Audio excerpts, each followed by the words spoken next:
Have you ever found yourself in a place of worship, whether it be a church, mosque, temple, or any religious gathering, where you feel yourself a bit out of sync with your beliefs and just didn't quite resonate? Well, you're not alone. 1 minute, you're about finding yourself and evolving, and the next you start doubting what truly resonates with you. That, my friends, is often the sneakiest sign of spiritual gaslighting. Spiritual gaslighting leaves a negative emotional and psychological effect on the victim, leaving you feeling isolated, confused, and doubting your own spiritual experiences. This manipulative tactic can be subtle, making it all the more dangerous because it chips away at the very foundation of your beliefs, often under the guise of guidance or enlightenment. But the thing is, your spiritual path is yours and yours alone. It's a journey filled with a lot of questions, moments, and insights that deeply connect with your inner self. When another person's words begin to blur that vision in your mind, it's crucial to acknowledge the shift before it's too late. Today I will explain 7 signs of spiritual gaslighting, so you can actively look out for these signs and safeguard your spiritual autonomy.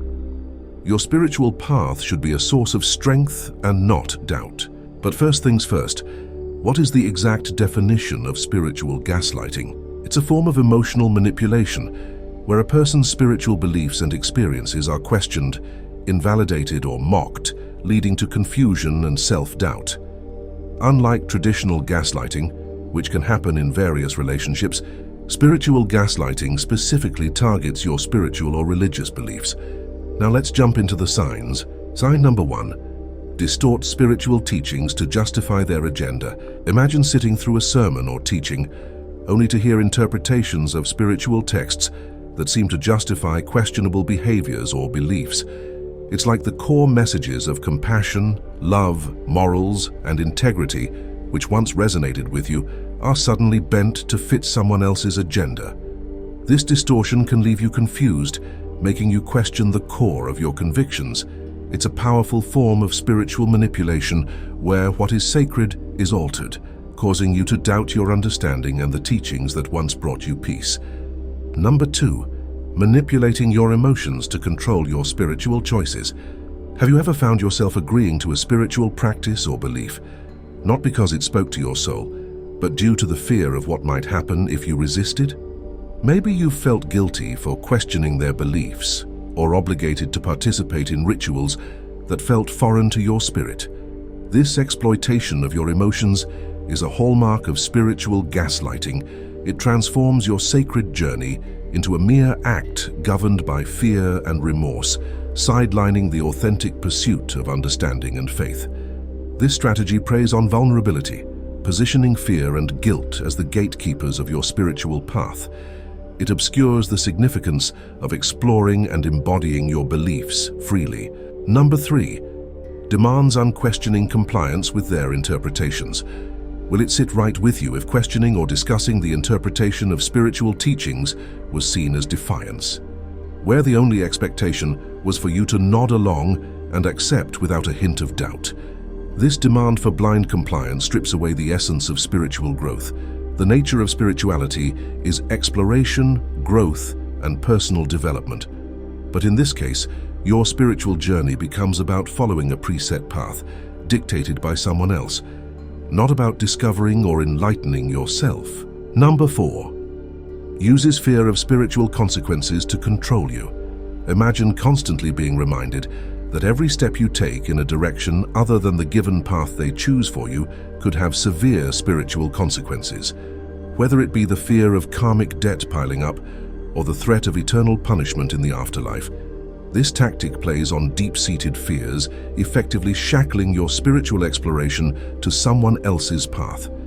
This fear-based control not only suppresses your spiritual autonomy, but also embeds constant anxiety about your choices and actions in your mind.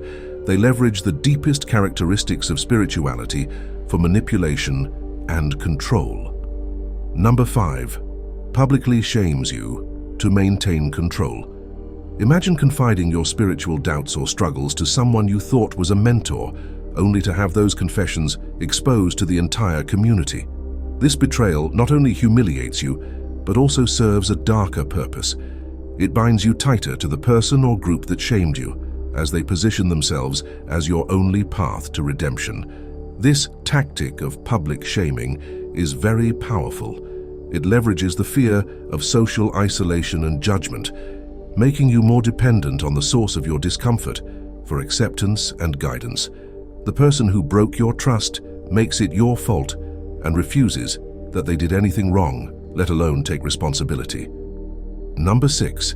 Insists that your spiritual purpose is to serve them. When someone in a spiritual position of authority claims that your ultimate purpose and the key to your enlightenment lie in serving them, be wary. This is not guidance, it's a control mechanism.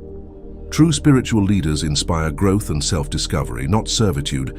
This insistence turns the sacred journey into a transactional relationship, where your spiritual worth is measured by how much you cater to their needs and desires, weakening the significance of genuine spiritual connection and turning it into a hierarchy of power. Number 7. Casts you out when you no longer serve their needs.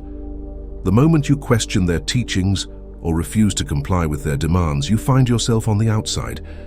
Being cast out of a spiritual community or group as a form of punishment or because you're no longer seen as valuable to their cause is a harsh and clear form of spiritual gaslighting.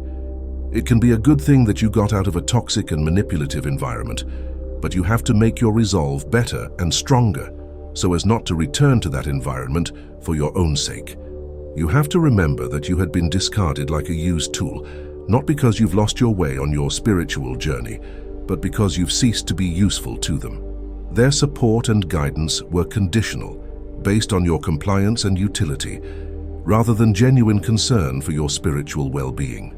It's important to remember, your spiritual path is yours alone. It's a journey of self-discovery, growth and connection that's special to you. The signs we've talked about are like markers to assist you in noticing when someone may be trying to influence your journey for their own purposes, rather than supporting you in finding your own way. If you are still with us, then this video was made especially for you. If it resonates, remember to like, subscribe, and share to help spread awareness. Your support means the world to us. Remember, true spiritual growth is nurtured in environments of love, respect, and freedom to question and explore. If you've recognized any of these 7 signs in your own experiences, know that it's not a reflection of your spiritual worth, but rather a call to reassess the influences around you. Your beliefs, questions, and spiritual growth are valid and valuable. If this conversation has struck a chord with you, and you'd like to see a part 2 where we explore more signs of spiritual gaslighting and share strategies for reclaiming your spiritual autonomy, let us know. We would happily make part 2. Comment with your country. We would like to welcome you to our channel.